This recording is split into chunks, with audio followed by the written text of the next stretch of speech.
like writing, I'm assuming. Yes, Yeah. I've written a Bigfoot article, a Right. ghost hunting article. Yeah, as a matter of fact, there's a I'm picture a journalist of me. now. There's a Queen picture- Mary. Yeah.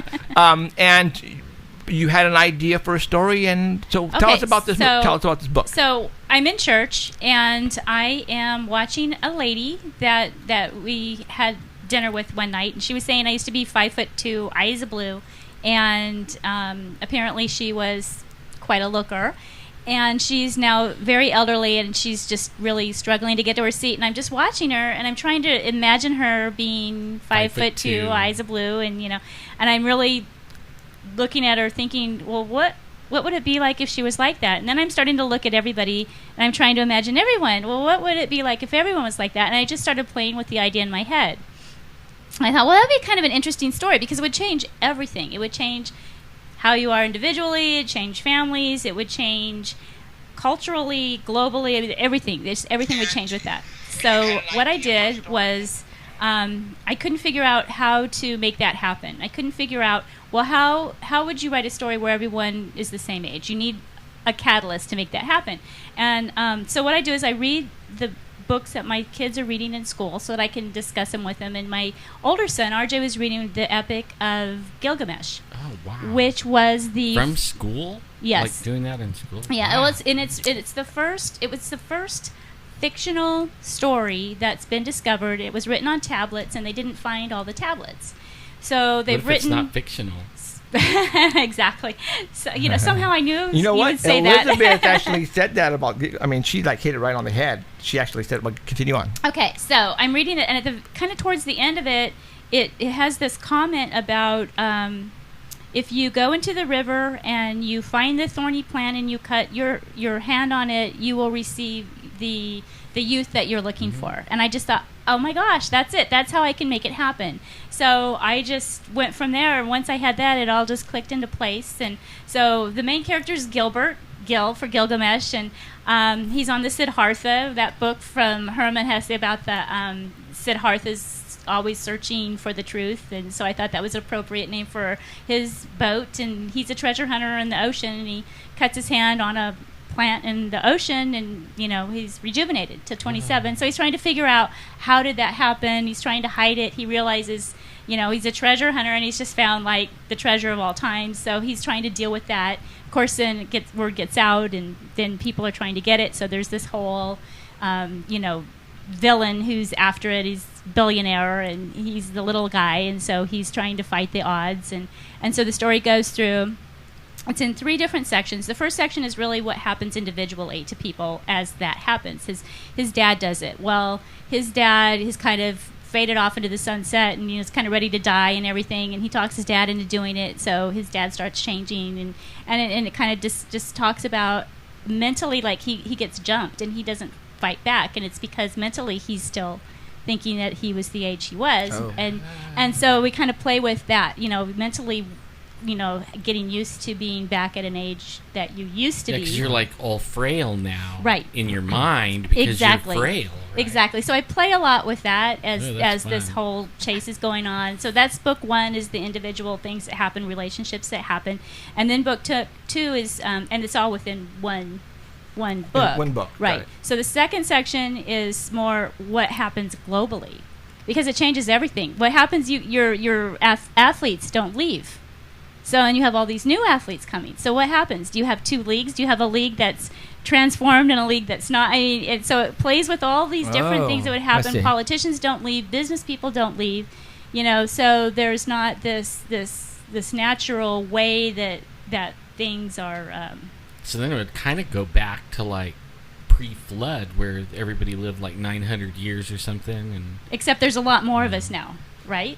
And so then it kind of talks about, well, governments want to regulate it, and how, you're trying to avoid government regulation. And it just plays with all the cultural things, the global things. And again, there's this villain, William S. Bates, the billionaire, who's like in there causing trouble. And, there's chases and kidnappings and things like that. And then the final section is the story retold from the villain's point of view.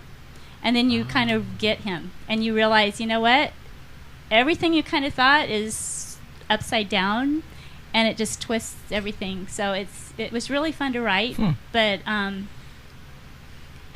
it just hopefully makes the reader think about how do you feel about yourself, and how do you want to go back the way you were? Well, and so and that it talks about that in the book. That some people didn't want to go back. I mean, how weird would it be? Your grandmother looks the same age as you, and how does that affect the family dynamics? And so I just thought it would be fun, and then it would leave the reader with something that they would think about going forward.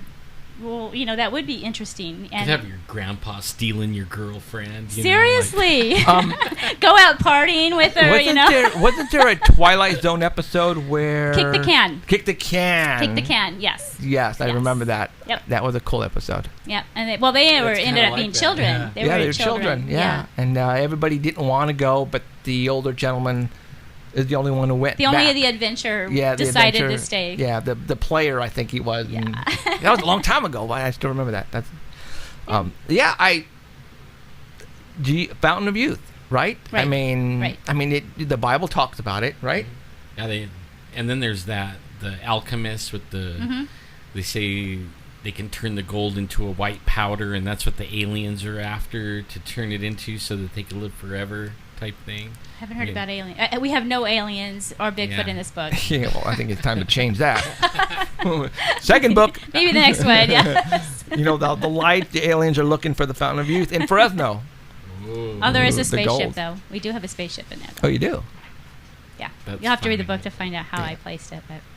Yeah, cool. It's super fun to write and think about, and then you're kind of like you're in the bank and you're standing in line and you're looking at all the people and you're trying to come up with scenarios. So it was fun. It was in my head for a couple of years before I was able to get it on paper, and then I gave it to Robert because he wanted it for his birthday. He's trying to give me this deadline, right? Because it's like okay, I like it for my birthday, so that was my deadline, and I did it. It was his birthday present. Now 27. Because that's about the age that they estimate the body is transformed to. Got it. Yeah, that's weird because when you go and you talk about people that near death experience, people that go and they see their relatives on the other side, they're always around 27 or 30 or they're mid-30s. And I came up with 27. It's kind of funny. This is another Danny thing. It's like some Danny, knock it off. Seriously, get out of my head. No, when we were on the Queen Mary, he had made a comment. Some famous person died, and she was 27, and he made this comment that there were a lot of famous people who die at 27, and so I think that's probably where Not all the drugs and the partying right there. Jimi Hendrix, and who was it that died when we were on the Queen Mary? It was a singer. Danny run over somebody or what? Now we know where he's stashing him, right? The Queen Mary. Danny. Run him over, boom, go stash him with Queen Mary.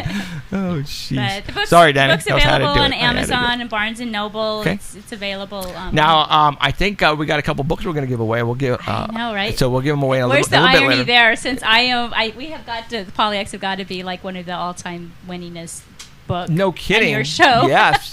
So we won't be vying for this one. You guys are all here, thank God. So we're not. You got the kid at home. Don't call in yet, guys. But let me give you the number. The Michael, number do not call in. Yeah, Michael, knock it off. RJ, stop it. The number to call in, not now, but I'm going to give you the number anyways. Area code 559-287-8367. 559-287-8367. The last four numbers represent in letters UFOS. That is my top secret paranormal hotline, which I just gave it out. So program it in your cell phone, and don't call yet. We'll tell you when to call. Okay. All right. Let's see. Ghost, UFOs, Bigfoot. What else? I mean, we went ghost hunting. You went ghost hunting. Now that was here in Selma, in Kingsburg, in the country, out in the country. I did it to write an article. I wanted to know about ghost hunting, so Robert and I went. Danny came with us. Oh, figures. And we had a Kingsburg ghost hunter that took us to a place. He had the place. Okay. It was like an old country house. It was an old country house, and his family used to live in the house, and the mom drove us out there, and she got spooked and had to leave, so she left us there. I got it go off on the side note, though, is Danny had more equipment than the ghost hunter. Did he really? That's funny. He did. That's because Danny's a hunter. Danny, let me tell you, Has I the can see his stuff. GoPro and his EMF and his camera, He did, right? absolutely. He was all connected. Freaking Danny, man. But anyhow, so the people who live there now, they only speak Spanish, but they were telling us there's a ghost in the trailer house. There's the ghost in the living room. There's the ghost, there's all these ghosts that they see, and that they'll throw things at them, and that it's a little bit violent, but they stay there. And then they left. So literally, these people left us in their house, and it's dark. And Where's the safe? yeah. So the stories were really scary that they had told prior, but I mean, it was again one of those situations where it's like, how did I get here? You're in this house and it's late at night, And everybody left. everybody left, but You're safe with Danny, though. Believe me. No. Yeah, right. Oh, He'll well, see it coming. well, we're asking the ghost questions, and the ghost hunter had this piece of equipment that supposedly the ghost can talk through it. Take two, I know you guys know what it's Or the called. voice I know, box a voice thing. box, yeah. There But you go. anyhow, so we were asking about going to the trailer, and so should Jolene go to the trailer? There's no comment. Should Robert go to the trailer? There's no comment. Should Danny go to the trailer? And it goes, "Zzz," and it's making this sound like for Danny. So then we go back through and do it again, and again, only one it makes a sound for is Danny. Well, Danny was so electric, had so much electronics on him. Probably They he got liked him. closer and he activated. Yeah. So all the rest of us refused to go with Danny because now we're all scared except for Robert. Robert's like, oh, I'll go with you, I guess. As long as Danny's not driving the big truck, I think we'll be okay. So I'm the ghost hunter. I'm refusing to hunt the ghost. I really don't want to see one. So those two went in there.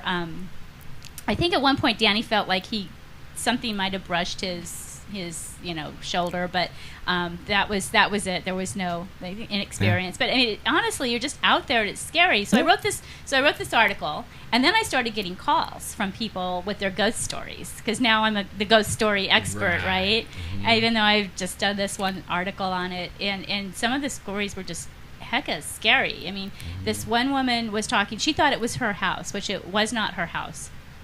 But she said that they were renting it, and that the owner was bringing in equipment from the gold panning era, and bringing it and just setting it on this is all in the country, setting it on the property, and that as he's bringing this stuff in, strange and stranger things are happening. Like she would walk past the equipment and something would grab her leg, or it would call her name, and she was they were just getting all these weird things. And then they started sleeping in the living room together because they were afraid. Right. And then they fled in the middle of the night because the daughter was being dragged by an invisible force across the living room in the middle of the night. So they grabbed her, they got in the car, and they left. And they didn't even go back for their stuff or anything. Wow. And so, yeah, and this is like in the country in Kingsburg. So these are the kind of stories I'm getting. It's like, really, I could have lived a long time and not known.